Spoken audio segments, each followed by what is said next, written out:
This video is about how to do the next two most important shoulder exercises. So if you haven't watched my initial video on shoulder mechanics of how the complex of the scapula and the humerus is supposed to move and why it goes wrong, you won't really be able to understand this video until you go back and watch that video, as well as my most important shoulder exercises part 1 video.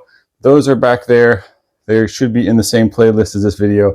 Go back and watch them or you won't be able to understand this video fully. So the next two most important exercises to do for the shoulder, for helping shoulder pain, are the row and the chest press. But how you do the exercises is vital. So let's talk about how to do them correctly. The row should be done with the same motion pattern as the scapular depression exercise we talked about in the last video on shoulder exercises. The reason for that is that as you're pulling backwards, you want to maintain the downward pressure with the latissimus dorsi that we talked about before, that maintains this space in between the humerus and the scapula. If you're not pulling downward with that muscle through the whole time, what you're going to end up with is the shoulder moving upwards, and you're going to have pain during this exercise. So if at any time you have pain with either of these two exercises, it means you're not moving correctly, and you need to go back and fix your motion patterns. Don't continue to do the exercises if they hurt. So a row should allow your shoulder blades to get pulled all the way forward. I'm doing them with my TheraBand, which is probably what you'll be doing them with at home, right? So your shoulders are pulled all the way forward. You let them go forward, and that's okay. They should move forward. That shoulder motion, the more your shoulder blade moves, the less the shoulder joint has to move, which relieves tension on it. So as I pull back towards me, that latissimus dorsi should be doing all the pulling, and my shoulder should move consistently down and backwards through that entire motion until it's all the way down when I'm fully pulled back. What should not happen at any point is as I start to pull back, my shoulders should not start to creep up like this at any point. If that happens, what you need to do is stop in this position and fix it. So you need to pull your shoulders back down before you continue the rep. It's also important that you do not watch your shoulders come up and then reset, because if I'm just doing this, I'm not learning the right motion. I'm not learning how to fix the problem. I'm learning the wrong thing. So what I want to do is pull back all the way, keep my head back and above my shoulders. Don't let your head go this way, right? If my shoulders start to come up, I stop, I fix it, and I finish the rep.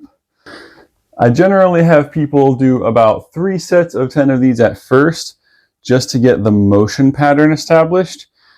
Eventually, as you get better at this and as you're doing it consistently the right way every time, what you should do is go up to a level of resistance where you can't finish more than 10. So if you can do 12 of these reps by the end of your PT program, then you're doing it with too little resistance. What you gain by going up in resistance once you have the motion pattern established is you're actually building enough strength so that when you do something that's a little bit challenging or a little bit unusual, you don't go back to the wrong way of doing it and injure yourself.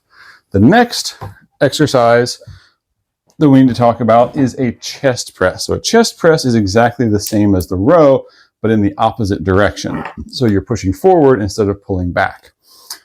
The thing that has to happen that's different with a chest press is that your shoulder blade has to move forward on this one.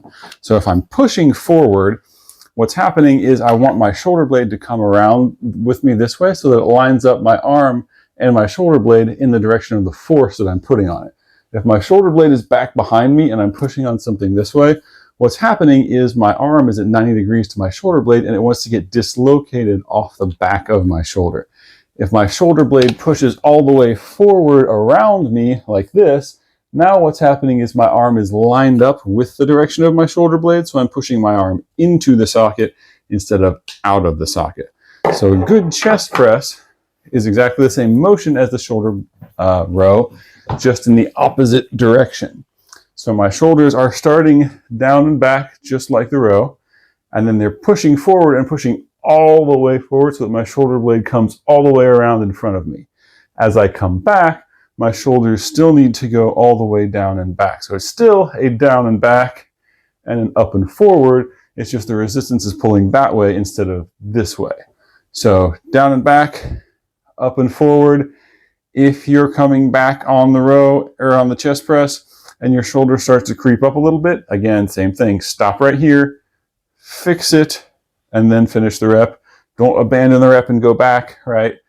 Fix it where you are so that you learn how to fix it when things go wrong. Both of these exercises, it's very important to do in front of a mirror because you need to see exactly what your arm and shoulder is doing. If you don't do them in front of the mirror and you have shoulder pain, what that means is you don't know how to do them the right way, so you can't feel the right way to do it. So if you're not watching yourself do it in a mirror, you're never going to learn the right way to do it. So with both of these exercises, the most important thing is not the exercise. The most important thing is what the exercise teaches you about doing in real life. So with my row, it's teaching me, how do I open a door? How do I reach into the fridge and pull something out? How do I pick up my toothbrush off the sink? Same thing with the chest press. How do I push a door open? When I'm pushing on anything, if I'm kneading dough on a countertop, I'm pushing that way. So as you go out about the rest of your life, those motion patterns of the shoulder need to go with you and how you move all the time in order to prevent you from having shoulder pain and injuries that keep coming back.